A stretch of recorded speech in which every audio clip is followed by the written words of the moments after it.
Welcome to Influential Entrepreneurs, bringing you interviews with elite business leaders and experts, sharing tips and strategies for elevating your business to the next level. Here's your host, Mike Saunders. Hello and welcome to this episode of Influential Entrepreneurs. This is Mike Saunders, the Authority Positioning Coach. Today we have with us Walt Wilson, who's a retirement strategist, and we'll be discussing key employee benefit strategies. Walt, welcome to the program. Mike, thank you very much for having me. Appreciate the opportunity. You're welcome. I always love learning from people that are experts in specific areas, and that's what you are. And this is a really unique topic that we're talking about, key employee benefit strategies, because I think that a lot of business owners would hear, oh yeah, benefit plan, we have that, and so talk a little bit about a basic, benefits package that the typical business owner would have, and then how a key employee benefit strategy now takes it to the next level. Good question, Mike. Most businesses have a key, they have a benefit program that will include retirement funding through 401ks. We'll have life insurance options for them, sometimes disability for them. And it's a whole benefit package that the employee can analyze and see if that's going to be a good fit for them if they would be hired.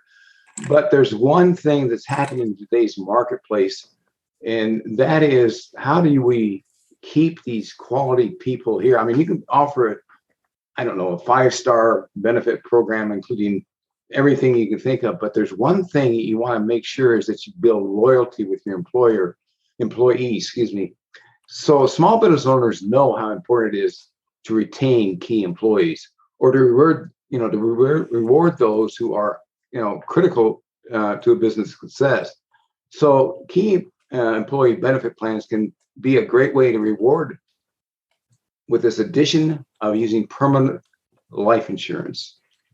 Yeah, that's what I'm talking about. That's unique and different. And so when we dive into that, I want to learn about how that really benefits both the employee and the employer. But you mentioned a word that I want to kind of pause on, because I think it's important: loyalty. And I think that in today's business world, you flip the table around and you go, hey, it costs 5 to 7 times more money to get a new client than it does to maintain the clients you have, from the business approach. But I would think that same calculation is very similar to, it would cost a lot of money to get new employees than to retain the ones you have. So talk a little bit about the fact that this key employee benefit strategy will help retain your employees you have, and it might even work to recruit some good, high quality performers as well.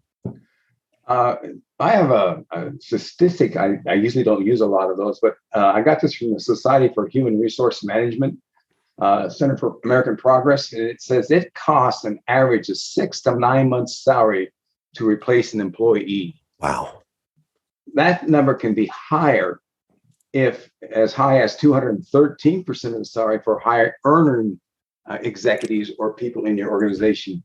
So you're talking about a huge cost by having turnover. Yeah. If you can't retain those people and you work where there's both loyalty on both sides with the owner of the business and the people. So what can attract them? That's what is key. What makes this employer different than down the street 5 blocks, the same employer? So it's 60%. This is another one. Harvard Business Review said 60% of business professionals believe a strong benefit package is very important in attracting and retaining quality employees, while only 38% believe a high base salary is very important. So the benefit package is the key to retaining. That if you've got a seasoned executive or person that's been very astute in benefits, they're going to understand a quality benefit package as better than their base salary, because it just adds so much value to them, to the business. I think those numbers are staggering. I love when you can use research and statistics from, reputable sources like that, and 6 to 9 months of salary, and even more if it's a high level executive. Yeah. That is nothing to sneeze at, like 6 to 9 months is a chunk of change. And so if a business owner can say, listen, Yeah, we've got a vending machine and we have holidays off, wow. What else can we use to attract and retain top quality talent? So let's dive into what actually is this key employee strategy. You mentioned it's insurance. So what does that look like? Well, it is a policy, a permanent life insurance policy that is basically benefiting the business in this very simple way. It's a simple operation. It's not complicated. It's not dealing with the government. It's cost effective, it's selective, and it's flexible, and it has attractiveness. So those are the things that really are important. It's usually used by small, closely held businesses, and they're seeking to attract, reward, and retain key executives. It looks at to assist key employees to meet a variety of their financial needs. So, and it basically gives them the control to pick and select who they want. With government benefit programs such as 401ks, SEPs, you have to offer it to everybody. Yep. With this benefit program, it is selective. It doesn't come under the same rules. Okay. Because it is controlled by the employee. It's their benefit, but it's paid by the employer. And you bring up a really interesting point. If there's regulations and governmental oversight and things like that with these SEPs and 401ks and all those other things, that has to be offered to everybody. But this program you can use as an incentive, like, hey, when you produce this, or when you are with us 5 years or 10 years, or when you come on board, we're going to provide this to you. It can be selective, and that's a really great incentive. Well, that is true. And another point to that, Mike, is that you can take, if you got a high executive, and let's say he's worked for you for a year, and you see that he's really added to your bottom line, you can now offer that even after a year. But in that setup, you have the flexibility to put in where they earn like a number of years, that they have to be there 10 years, they get a portion of their cash value vested. In other words, in a permanent life insurance, you're putting cash into the policy as well as paying for a life insurance policy. Mm. So you as an employer may not want that person to have access to that cash because they own the policy, the employee owns it. So you can put a restrictive clause. Okay. That is offered through attorneys, and we help clients get that done so that they vest and then they earn it, and it holds them longer.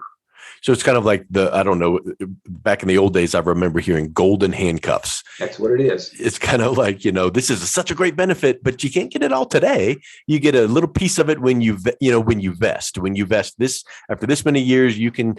And so let's talk a little bit about something that comes to my mind when you hear these little benefits and like, oh, hey, we offer, this insurance. And I think as soon as someone hears the word insurance, they think, oh, that's no benefit, oh, pet insurance, we're going to offer that to you or whatever, some little nominal thing that someone wouldn't put the value in, but a cash value permanent life insurance policy. Yes, it has some death benefit and some life insurance, but talk a little bit about the benefit to the employee. Like if some employer gives this policy to employee and you hear the word cash value, what is that doing for the employee? Here's what the keys to the employee would be. It supplements life insurance protection for their family because that death benefit will help their family. Mm-hmm. It supplements the retirement income because it builds the cash value within that policy. It creates wealth for estate planning.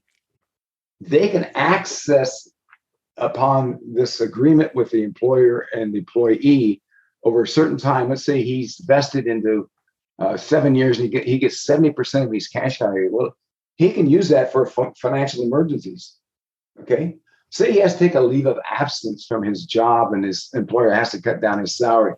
He can substitute or supplement his income from his cash value. There's all kinds of other income needs he can use from that cash value. And, let's talk about something there, because when I hear that, I am remembering back in when I was in corporate America about 12 years ago, the 401k, and you can borrow against it. And yeah, that sounds all fine and good. But then, okay, what if you don't pay it back? There's penalties. And so talk a little bit about when you say once you're vested, you can access that. Is it actually liquid? Is there penalties? And is there little handcuffs to the employee in that realm? That's an excellent question, Mike.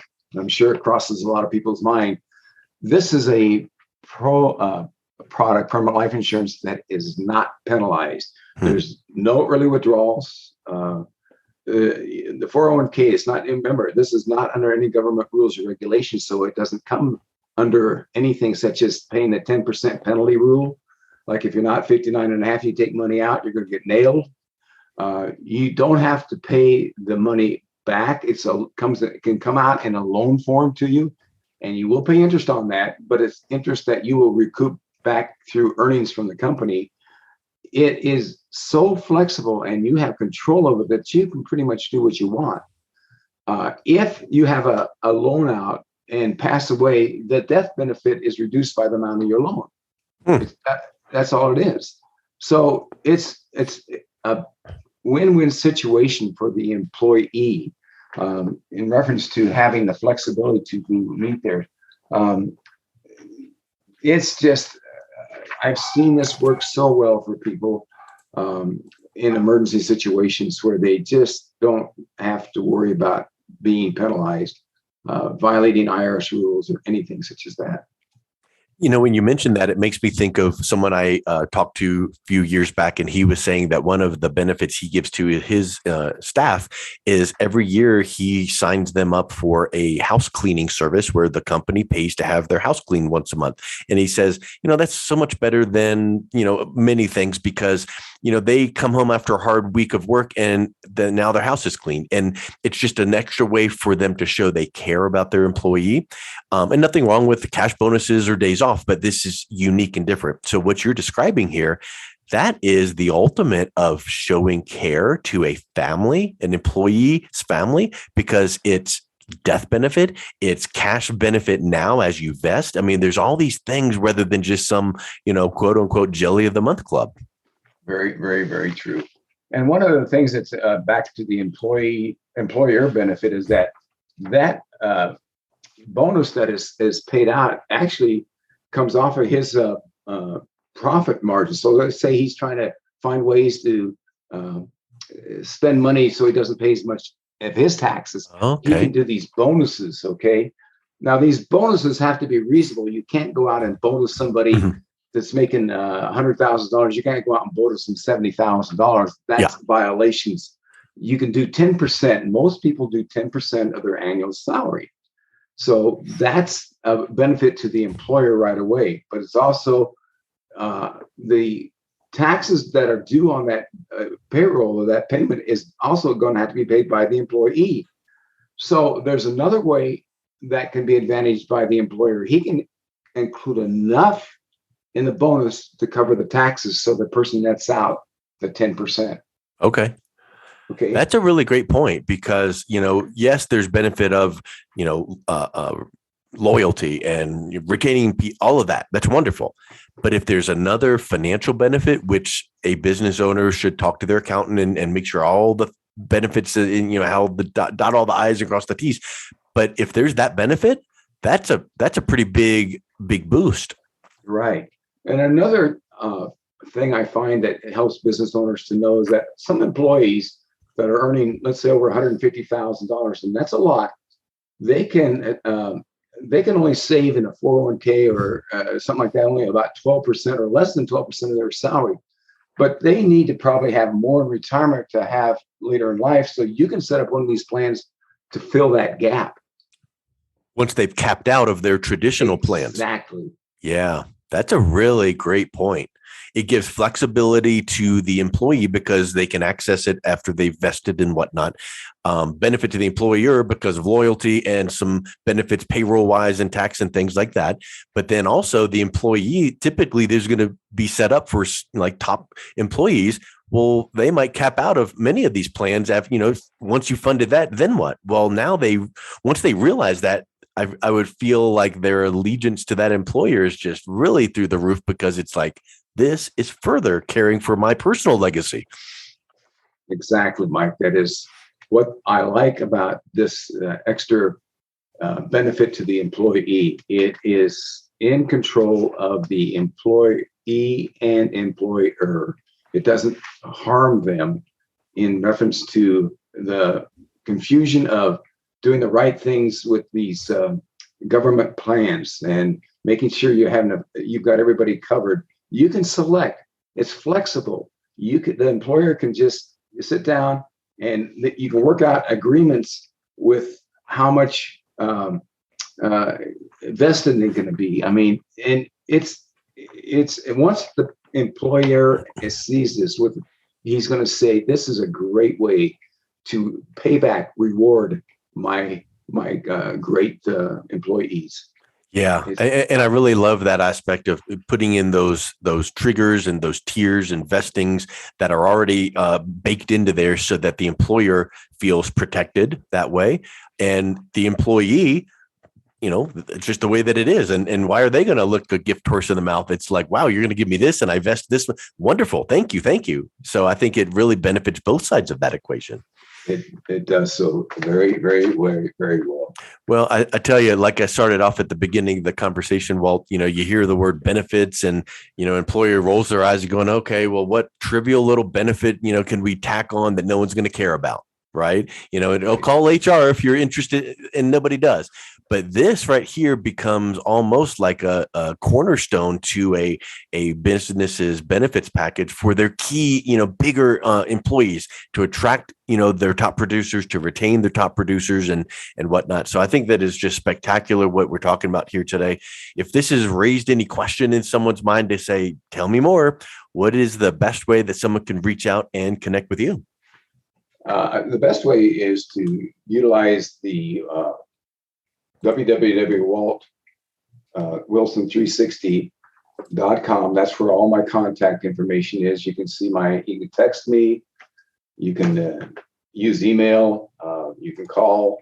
I think it's well worth the time just to get a phone call. I do complimentary phone calls to investigate. I'm not going to push product. I'm going to educate, and I'm going to advocate. That's what my whole plan is for helping businesses, so that they can prosper and they can stay competitive, especially small businesses. They've got to stay competitive for these quality people. And the only way I can see that being accomplished is by benefiting these top executives or these top people with a different type of a bonus system. Yes. That is controlled by the employer and employee. I love it. I agree, Walt. Anything we can do in life to stand out and provide more value to our, loved ones, our employees, that's just so key. So I just think that's spectacular. So WaltWilson360.com. We'll make sure that is in the show notes. And thank you so much for coming on. This has been a really interesting conversation. Thank you so much, Mike, for hosting this. And it always helps me to think through these things also. So thank you for that. You've been listening to Influential Entrepreneurs with Mike Saunders. To learn more about the resources mentioned on today's show or listen to past episodes, visit www.influentialentrepreneursradio.com.